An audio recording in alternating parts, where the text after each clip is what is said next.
Mes chers collègues, je vous propose de vous asseoir et je veux vous dire, cher docteur Denis Mukwege, vous l'avez vu ici à l'accueil qui vous est réservé par les élus représentant le peuple de Paris. Vous avez vu à quel point vous êtes pour nous une référence. C'est un honneur de vous accueillir ici dans la salle dans laquelle nous délibérons. Et je veux vous dire aussi mon émotion de vous accueillir, vous qui êtes un de ces défenseurs des droits des femmes, des droits humains, une de ces sentinelles, une de ces belles personnalités qui, dans le monde, sert de repère face à la folie des hommes, toujours plus folle, toujours plus forte, toujours plus évidente. Je veux vous dire un immense merci et il y a des moments d'une solennité particulière que rien ne pouvait empêcher d'avoir lieu. Et aujourd'hui, nous sommes ici réunis autour de vous pour l'attribution de la citoyenneté d'honneur de la ville de Paris. Cette citoyenneté qui vous a été accordée et que nous voulions vous remettre, mais du fait de cette pandémie qui a finalement bouleversé nos vies, nous n'avons pu trouver le moment de le faire juste après la décision qui avait été prise et approuvée par ce Conseil. Donc je suis très heureuse aujourd'hui de vous accueillir pour cette distinction qui vous élève officiellement et avec toute l'admiration qui est la nôtre, qui est la mienne, au rang de citoyen d'honneur de la ville de Paris. Je le sais, ce n'est pas le titre qui vous importe, parce que des titres, et des titres prestigieux qui saluent vos combats et votre parcours, ces titres sont nombreux. Le prix Sakharov en 2014, la médaille Grand Vermeil de la ville de Paris, sans oublier bien sûr cette consécration de votre prix Nobel en 2018. Et pour vous, cela ne constitue jamais des victoires personnelles. C'est bien sûr votre engagement pour une cause qui est celle de la réparation des femmes mutilées, des femmes violées, des femmes agressées.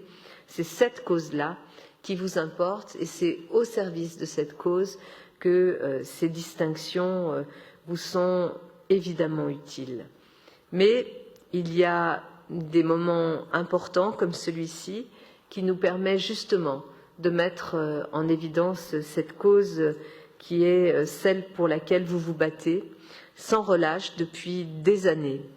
Je me souviens d'ailleurs que vous étiez venu à l'Hôtel de Ville quelque temps après votre distinction du prix Nobel pour faire une conférence dans la salle des fêtes. Nous étions nombreuses et nombreux, une conférence organisée d'ailleurs par les protestants de France. Et je me souviens de cette salle de l'Hôtel de Ville avec plus de 700 personnes qui étaient là, vous ont écouté, à la fois raconter votre parcours, pourquoi cet engagement de votre part, et aussi les enseignements de votre action auprès des femmes au Congo. Et ce moment-là a été un moment exceptionnel, en tous les cas dans ma vie de mère et dans celle sans doute des participants à cette conférence. Ce moment a été un moment exceptionnel d'humanité, d'engagement, de résistance au pire, c'est-à-dire à ce que subissent aujourd'hui les femmes, là où vous les soignez, mais aussi dans le monde. Je veux vous dire que cette citoyenneté d'honneur de la ville de Paris salue bien sûr cet engagement de votre vie entière, une vie entièrement dédiée à la médecine qui répare, la médecine qui prend soin de celles, surtout de celles qui ont subi les pires abominations dont sont capables les hommes. Et en fait, dès votre plus jeune âge, alors que votre père vous répond « Je ne suis pas médecin » lorsque vous lui demandez pourquoi il ne peut pas venir en aide à un enfant très malade, vous comprenez que vous serez médecin. Et vous allez embrasser cette vocation pour soigner, pour réduire la douleur, pour accompagner vers la guérison. Et au fil des années, vous vous êtes confrontés à l'atrocité des mutilations génitales pratiquées sur les femmes, à ces vies brisées, à l'ampleur de la violence utilisée et à la souffrance infinie qui en résulte, et cela vous marque profondément. Vous êtes témoin d'une barbarie et vous décidez de la réparer, mais aussi de la faire connaître au monde entier. Vous allez vous spécialiser en gynécologie obstétrique pour réparer l'âme et le corps des femmes lâchement blessées, violentées et violées. Vous mettez en œuvre une prise en charge globale en apportant à ces femmes une aide médicale, bien sûr, mais aussi une aide psychique, économique, juridique, car une fois le corps réparé, le chemin vers la guérison, nous le savons, est encore long. Et vous avez fondé l'hôpital de Panzi à Bukavu, au sud de la République du Congo. Vous allez en faire un lieu de référence en matière de chirurgie réparatrice pour les femmes. Et au-delà des portes de votre hôpital, votre voix s'élève pour dénoncer l'utilisation massive et systématique du viol comme une arme de guerre. Vous êtes formel. La seule manière de mettre fin au viol, que ce soit en République du Congo ou ailleurs dans le monde, c'est de briser le silence dont vous dites qu'il est l'arme absolue des bourreaux. Briser le silence, c'est aussi et surtout s'assurer que la justice soit rendue. Vous êtes un homme qui portait la question du droit dans votre pays, mais du droit à l'échelle internationale, comme ce qui peut nous permettre de vivre en paix, de résoudre, de réduire, de faire en sorte que ces situations ne soient plus jamais des situations dont on ait à parler. Parce que vous le savez et vous le dites, et vous êtes intervenu maintes fois aussi au Conseil de sécurité de l'ONU, nulle société ne peut se construire sans justice. Vous appelez à l'instauration d'un tribunal pénal international pour la République démocratique du Congo, pour lequel, bien entendu, nous vous soutenons. C'est aussi le sens de cette citoyenneté d'honneur. Et c'est aussi le sens que, en tant que maire de Paris, je veux donner à cette cérémonie aujourd'hui. Nous sommes la ville dans laquelle se sont signées toutes les déclarations des droits humains.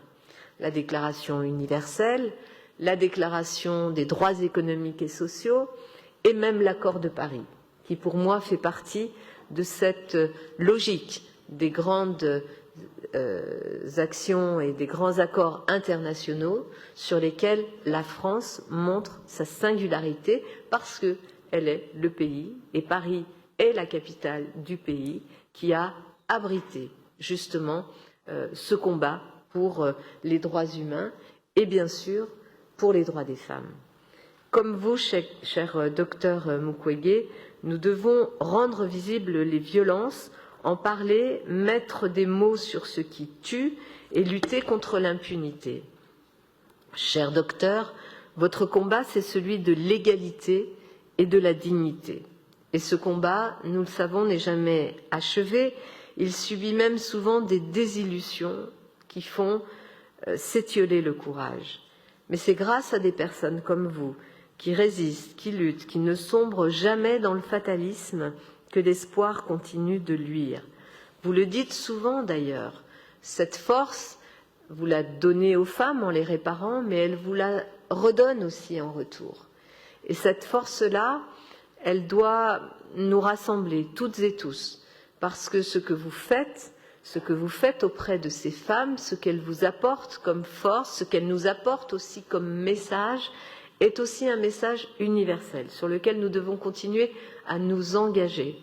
Nous devons continuer à nous engager et nous sommes là parce qu'évidemment, il n'y a pas de fatalisme.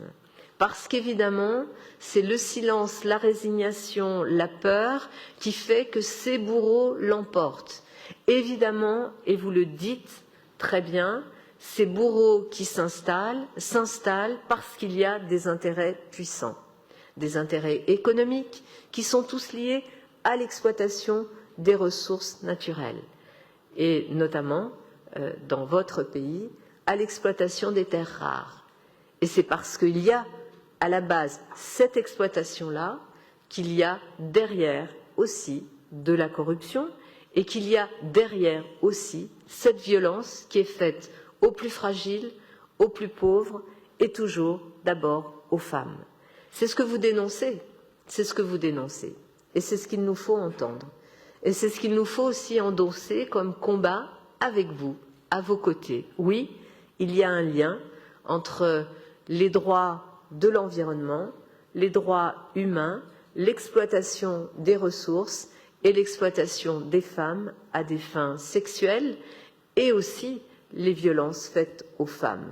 Il y a un lien entre tout cela et bien sûr que le droit international, la justice pour laquelle nous nous battons à l'échelle internationale, doit être le chemin pour permettre de résoudre justement ces violations qui concernent l'environnement et donc qui concernent aussi les êtres humains et notamment les femmes.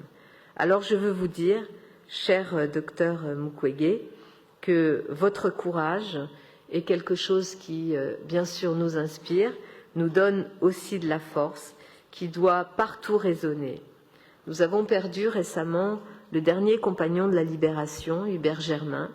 Il nous a quittés mardi, cette semaine, et il a eu ces mots très beaux que je veux aussi vous dédier. Quand le dernier d'entre nous sera mort, la flamme s'éteindra, mais il restera toujours des braises. Oui, il reste toujours des braises, et ce combat pour lequel vous êtes engagés, pour lequel nous sommes engagés à vos côtés, sera aussi un combat de Paris. Je vous remercie et je vous cède la parole.